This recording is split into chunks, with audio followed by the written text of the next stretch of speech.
diceritain pertama kali mulai terjunnya itu mulai pernah ngerasain jadi ekstras. Dulu ekstras di GGS, mungkin banyak yang tahu film GGS.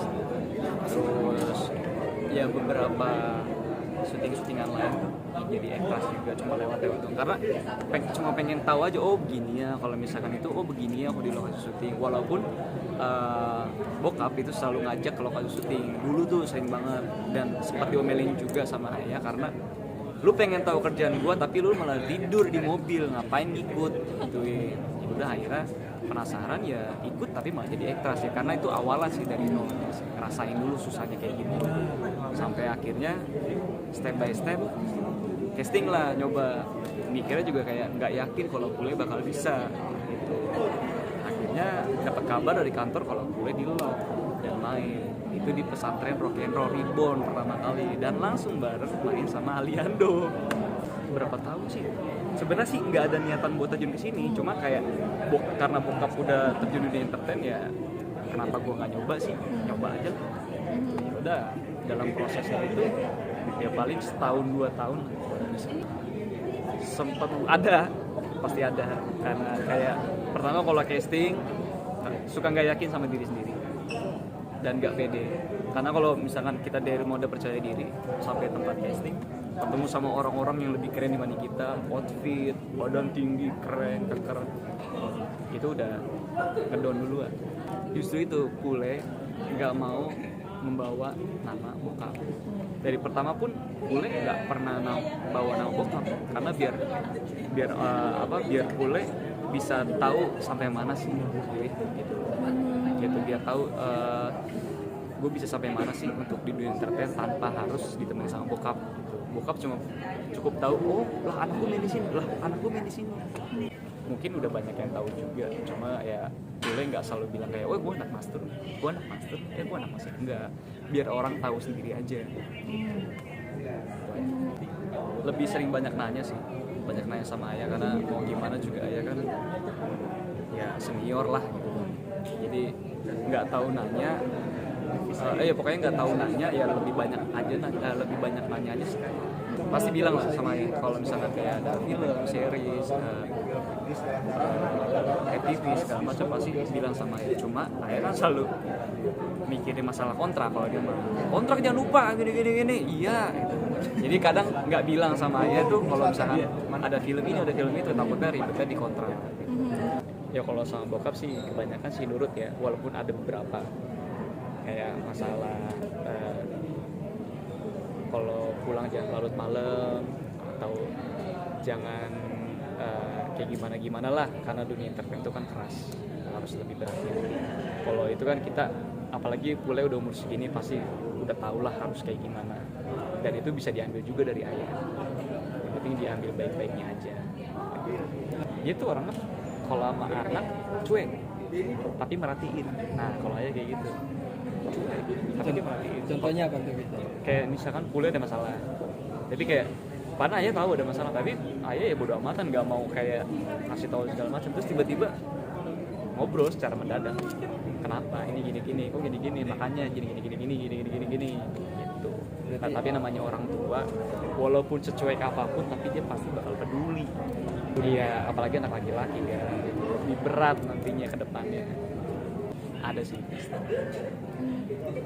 Pengen action lagi sih. Oh, kemarin kan sudah action juga. Jadi ketagihan action. Iya.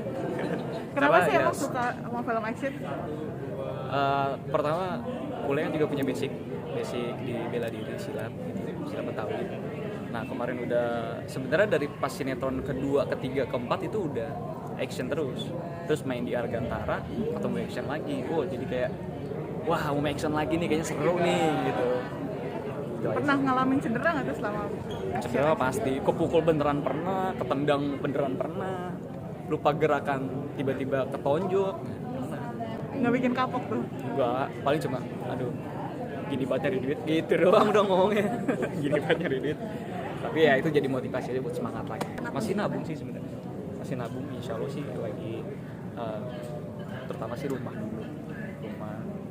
mobil mah alhamdulillah udah enggak. Rumah dulu sih sebenarnya. Rumah target Ini kapan rencana? Target tahun ini, tahun depan atau berapa tahun lagi? Harusnya sih tahun ini sih bisa ya, amin. Amin ya Allah. Doain aja. Kalau sama keluarga itu biasanya kalau bulan puasa pasti ada bikin dodol. Bikin dodol. Pasti. Setiap tahun tuh pasti bikin dodol. Karena perjalanan bulan puasa kita sambil jualan dodol buat buka puasa, cemilan segala macem. Kalau boleh sebisa mungkin bisa kumpul sama keluarga. Sebisa mungkin. Kalau misalnya ada waktu luang. Lagi itu pernah lagi di lokasi, karena lokasi mungkin karena dekat ya, jadi banyak ngajakin bukber di luar, boleh milih pulang untuk bareng sama keluarga. Karena kebetulan juga ayah lagi free selama seminggu, jadi ya utamain di rumah aja bareng sama keluarga. Apalagi mama kan masak terus. Wah kalau bukber bersama keluarga atau enggak sama saudara itu banyak banget orangnya. Saudara boleh kan emang banyak banget. Itu lebih seru lagi. Lebih parah lagi. Walaupun kalau sama keluarga nih, keluarga sendiri sama ayah itu seru, apalagi bareng sama saudara semuanya, sama Cang Nanda, sama dulu masih ada Cang Omas, itu lebih seru lagi. Ya, apalagi keluarga Betawi kan heboh banget ya. Iya pasti. Udah ngomong main nyablak-nyablakan dah bla bla bla bla bla bla bla. Makanan ya sayur asem, apalagi pete, jengkol itu udah pasti, udah wajib lah, pardu lah itu. Kurma. Itu wajib. Itu wajib. Atau kolak buatan, ya, biasanya yang dikenal kolak cendil ya. Kolak cendil, iya. Kalau di Betawi. Kolak cendil, kolak pisang, ya kalau nggak salah ya. Itu pasti bikin. Biasanya mama sih bikin. Mau pasti bikin. Kalau permintaan lu sendiri biasanya dibuatin apa pada saat buka pertama? Lupis. Oh iya. Ya, lupis. Terus apa lagi ya? Buka pertama lu pakai lupis. Buka. Biasanya kayak gitu. Kan ketan. Emang pule aneh kali. Mintanya lupis, terus bubur sumsum. Apalagi ya kolak pasti gitu. Cuma ya kadang mau nyariin beda aja. Tapi kan emang diawali sama yang manis-manis. Kan lupis juga manis walaupun pakai kelapa kan ada gulanya. Langsung makan berat. Nggak boleh kayak gitu. Kalau udah lapar banget kayak puasa kan pasti kan nahan lapar kan. Sekali makan minum, makan lontong, langsung makan nasi. Ya. Hari pertama itu sebenarnya kalau pule dari hari pertama itu pasti bareng sama keluarga terus kan. Tapi makin kesini karena ada kesibukan, jadi kadang boleh tarawih di luar, ayah juga tarawih di luar, nggak bareng sama keluarga lagi. Paling yang masih rutin ya masih bareng ya adik-adik gitu, masih bareng sama saudara-saudara di rumah. Jadi kamu jarang, aku udah nggak pernah. Iya, makanya kalau misalkan hari pertama, hari kedua sampai seminggu lebih itu masih bisa bareng keluarga. Tapi kalau udah jatahnya dikasih kerjaan ya mau harus dikerjain.